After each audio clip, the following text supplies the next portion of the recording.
Presidenti i Serbisë Aleksandar Vučić u takua me ministrin e mbrojtjes të Spanjës Margarita Robles Fernandez dhe pas takimit u mbajt një ceremoni për dhënien e urdhrit të yllit të Karagjorgjës, shkallës së parë dhe kryqit për merita ushtarake për një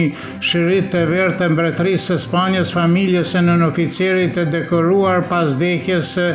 ushtarit serb Milovan Jovanović. Jovanović humbi jetën duke kryer detyrën e tij në misionin paqërues në Liban. Kryetari i Komunës së Mitrovicës Severiut Milan Radojević njoftoi se përfaqësuesit e Ministrisë të Veçeverisjes Lokale erdhën në komunë pa paralajmërim duke kërkuar një diskutim në lidhje me pikturimin e një murali me imazhin e patriarkut Pavle. Ai deklaroi se gjatë bisedës nuk mori shpjegim të qartë se pse po pengohet pikturimi i atij murali, por u tregoi bashkëbiseduesve se po dërgonte një mesazh paqe dhe tolerancë dhe se nuk e ofendonte ndjenjat e askujt. Ai gjithashtu theksoi se pikturimi i muralit nuk është në kompetencën e Ministrisë Veçeverisjes Lokale dhe se përfaqësuesit e saj po ndërhyjnë drejt për drejt në kompetencat e komunës me këtë veprim. Policia e Kosovës kohën e fundit pengoi pikturimin e muralit dhe ndaloi artistin Stefan Stojanović dhe një ish student i Universitetit të Mitrovicës, pavarësisht lejes së komunës për të vizatuar muralin me imazhin dhe mesazhin e patriarkut Pavle.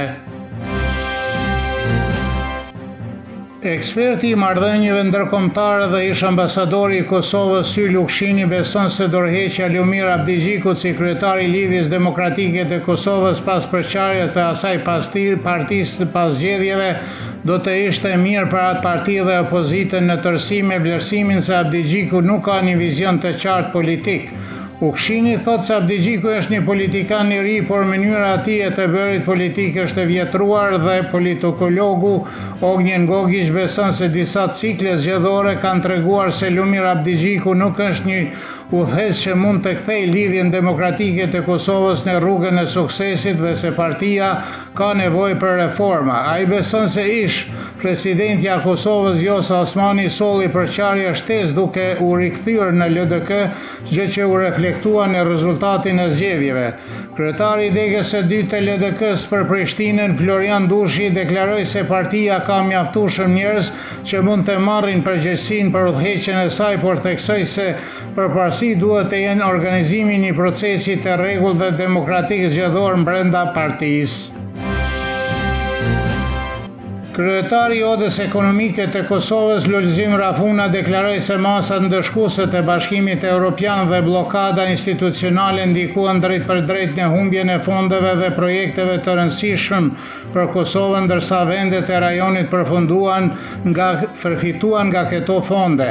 Ai tha për ekonomia online se Kosova fillimisht humbi një pjesë të fondeve për shkak të sanksioneve dhe më pas fondet shtesë nga plani i rritjes sepse reformat e kërkuara nuk u zbatuan brenda afatit të përcaktuar. Ai vlerësoi se mungesa e institucioneve funksionale dhe bllokimi institucional i bëjnë të vështirë zbatimin e reformave dhe tërheqjen e investimeve.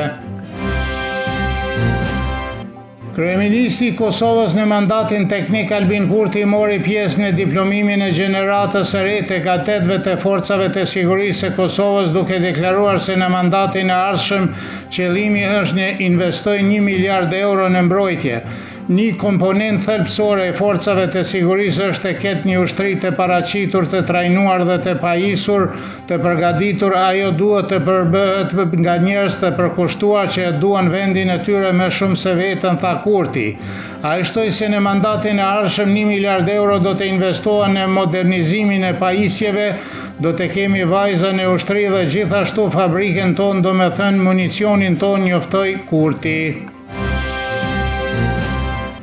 Partia Demokratike Popullore e Malit të Zi paraqiti një iniciativë për të caktuar një seancë të jashtëzakonshme të Kuvendit Komunal të Plevles, në të cilën vendimi për njohjen e Kosovës do të anulohej edhe në këtë komunë. Njoftimi i Këshillit Komunal të Partisë Demokratike Popullore të Plevles, ata deklarojnë se iniciativa është nënshkruar nga 19 këshilltar, që është shumica në parlamentin e Plevles. Para Plevles këtë bëri komuna Azetës, e cila ishte e para me 12 maj që miratoi deklaratën për anulimin e pavarësisë së Kosovës në territorin e saj. Nesër pas një mëngjesi me shi moti kthjet në pjesën më të madhe të vendi moti me diell dhe temperatura të këndshme do të vazhdoj edhe gjatë fundjavës, të shtunën dhe të dielën do të ketë rreth 28 gradë Celsius.